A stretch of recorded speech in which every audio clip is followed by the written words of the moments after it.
Hello అండి. ఎప్పుడైనా తాటిపండు రొట్టె చేశారా? నేనైతే చేశాను. చాలా అంటే చాలా కుదిరింది. నేనెలా చేశానంటే తాటిపండునైతే శుభ్రంగా కడిగేసి తోలనేది తీసేసాను. ఆ తర్వాత ప్లేట్‌కేసి గీసేస్తుంటే ఆ గుజ్జనేది సెపరేట్ అయిపోతది. ఆ తర్వాత తురిమిన బెల్లం ఉంటే కలిపేసుకున్నాను ఆ గుజ్జులోనైతే.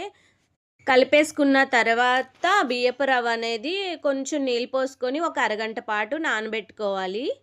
బియ్యపు రవ్వ నానిపోయిన తర్వాత తాటిపండు గుజ్జు, బియ్యపు రవ్వ రెండిటిలిని మిక్స్ చేసేసుకోవాలి. శుభ్రంగా కలిపేసుకోవాలి. బియ్యపు రవ్వలో మాత్రం కొంచెం అంటే కొంచెమే వాటర్ పైపైన నానేలాగే ఎయ్యాలి.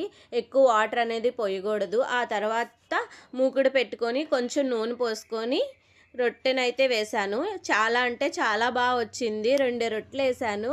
మా పిల్లలు మొత్తం క్లియర్ చేసేసారు. నాకు కొంచెమే ఉంచారు. సూపరుంది. Bye friends.